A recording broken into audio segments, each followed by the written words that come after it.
Hello, so today I wanted to make this quick video to show you how I cut my hair. I use a really fast and easy method to do so. Here I'm just showing you the length of my hair beforehand, and it goes just right past my boobs. This method I'm showing you gives you a layered haircut, and my hair is already layered because I've been doing this for a while, but the layers grew out, so I felt like I needed a new haircut.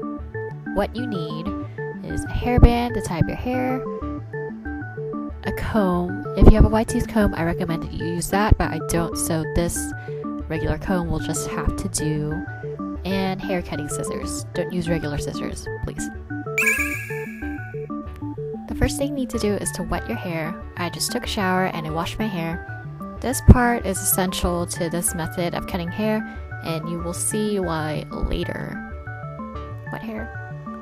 Then take your comb and get all the tangles out of your hair. See, this is why it's better to use a wide tooth comb, because those damage your hair less and they get the tangles out pretty easily as well. Once you're done, flip that hair upside down, girl, and keep combing out the tangles on the underside of your hair, because that part can get tangled easily and you need it to be absolutely smooth for this. Now that you look like the girl from The Ring, take your hairband and tie your hair up into a ponytail right in front of your face. Just gather that hair up and make sure that the hair is all smooth as you do so. Comb it out if you need to. Just take it and tie it right in front of your face.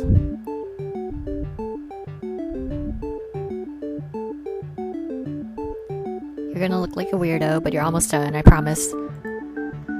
At this point, you can just cut through your hair to get your layers, but I like to flatten my hair to make it easier to cut because my hair is a bit thicker. If you choose to do this, make sure you flatten it perpendicular to your face, like I am here, where it's like flat on the side.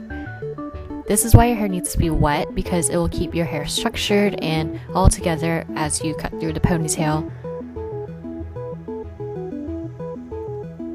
Okay, first determine where you want to cut your hair. Obviously, if you cut closer to your face, it will be shorter, so I prefer to start further away and keep cutting it as I see fit. Now, if you cut straight through the ponytail, you will get regular layers, but I do a little bit differently. I cut it at a slanted angle to give myself face framing layers. What this means is that the hair closer to the top of your head will be shorter and closer to the back will be longer, and therefore it will create like a cascading effect of layers, if that makes sense. Now I'm cutting my hair. Sorry if this angle is kind of weird. I was kind of trying to do it up on my trash can. If you're cutting it at an angle like I am, make sure that the shorter side is the hair that's from the front of your face, which is the hair that's closer to your face if you flattened it out like I did. Here I turned the ponytail to show you the angle that I cut it at.